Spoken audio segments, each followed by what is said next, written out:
my question has partially answered some of the question I wish to put.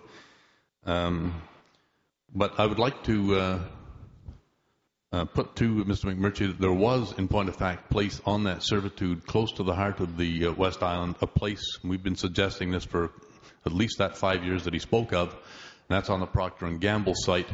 There could have been room there both for development and for a station for public transit.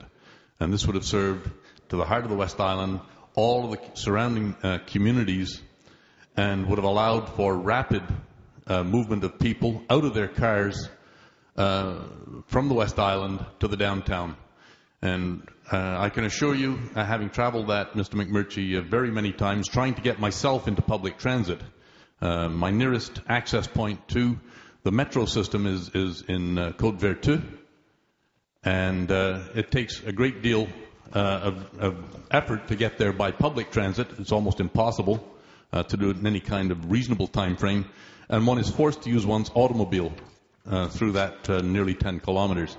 So I think, at this point, the extension of the metro, this is what we've been talking about for 20 years now, from an extension of Bois-Franc to the heart of the West Island on a light rail system that would be compatible with the metro, integrated with the metro in terms of the access and the transferal into other lines in the metro, would have served well. And at this point, now we have this Home Depot there. Have a photograph here that's directly in line with the rail line.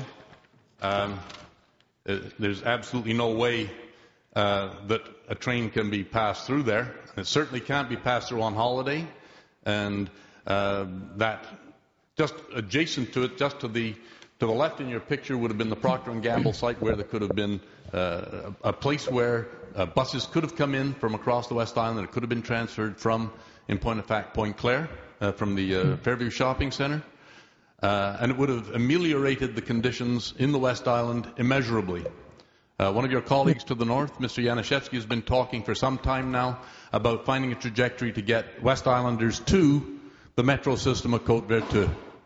What we have suggested is at low cost, at very low cost to the public, without putting a hole in the ground, that the West Island be provided with a metro system that it has been paying now for 40 years. And what we have seen, and it's to our absolute disgust, is that the money that we have spent for the metro system in the West Island has gone instead to Laval.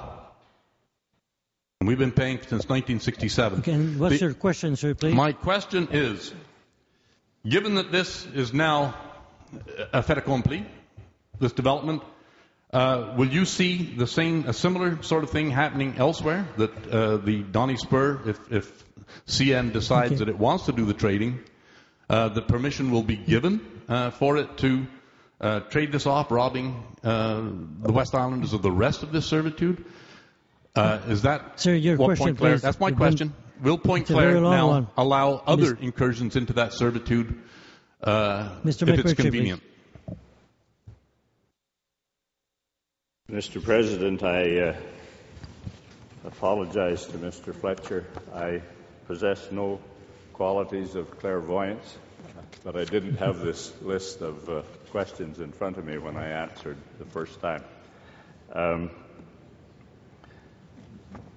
I think it's important again to emphasize that this land is, for the most part, within the limits of Point Claire, is privately owned. It is not owned by the CN. The Doney Spur is an original rail access to parts of the industrial park. The land acquisition went through to Stillview Avenue, as has been suggested, but that land has been essentially sold. It is in private ownership. And the city of Point Claire will continue to issue building permits on land which is privately owned.